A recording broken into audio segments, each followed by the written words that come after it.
Comme vous le savez, il faut toujours arriver une journée en avance pour une croisière. Donc, première étape, on se rend à l'aéroport, ici dans Montréal-Trudeau. Ensuite de ça, un bon déjeuner un peu dispendieux, 42 $ pour des œufs bacon saucisses. On repassera. Ensuite, l'avion jusqu'à destination, Fort Lauderdale.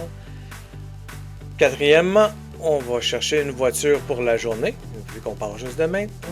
Laquelle que je vais prendre? Finalement, je vais prendre celle-ci. Il faut aller selon notre budget, évidemment. On s'en va après ça magasiner un petit peu. Ah, une figurine de lutte qu'on n'a pas pour mon fils. Ok, ouais, il faut le rendre ça dans le carry-on. Pas évident. Ah, ça a rentré, ça paraît même pas. La boîte est en dessous, toute démontée. Un petit tourné de la chambre maintenant. Belle chambre. Studio, leaking. Vraiment une belle pièce. C'est parfait. Maintenant, allons se promener un peu sur la plage. Fort Lauderdale, ça tombe bien. On est en plein spring break, donc c'était plein de monde. Il faisait super beau. Ça valait la peine d'aller se promener. Je ne suis pas le seul qui a pensé faire ça, par exemple. C'était vraiment bondé de gens. Mais ça valait vraiment la peine de faire ça.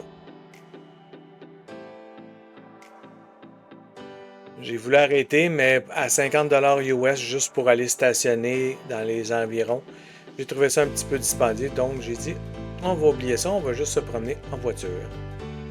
Maintenant, allons voir de l'autre côté, il y a un navire qui décollait cette journée-là, le Liberty of the Sea. Donc, on part sur le gros viaduc qu'on voit qui peut lever pour laisser passer des bateaux en dessous. Donc, on s'en va au parc nature de l'autre côté, complètement de la baie, pour aller voir le départ du Liberty of the Sea à 5 heures. J'étais ici du côté du pavillon Pélican, tout près de la US Coast Guard. Un coin pas mal plus tranquille où est-ce qu'on peut entendre les avions décoller aux 5 minutes. La plage du côté-là est très belle. On n'est pas du côté des hôtels. C'est une réserve naturelle et qui coûte quelques dollars. Beaucoup de campeurs, même québécois, j'ai vu des motorisés pendant cette journée-là.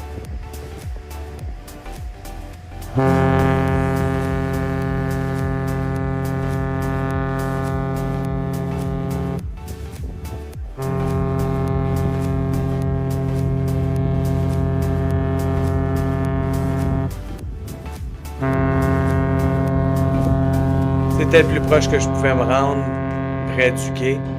La zone là-bas est interdite parce qu'il y avait des glissements de terrain à cause de la pluie sûrement diluvienne. On passe ça en mode rapide pour pas que ça prenne trop de temps. Mais c'est tout un feeling de voir, d'être à côté du navire pendant qu'il s'en va. Maintenant, on retourne à l'hôtel après un bon souper. Le soir, c'est toujours super beau. Le Fairfield Inn, je vous le conseille. Pas trop cher, il est tout près de l'aéroport. Euh, Toutes les accommodations sont là. Une belle piscine avec un spa, très tranquille le soir.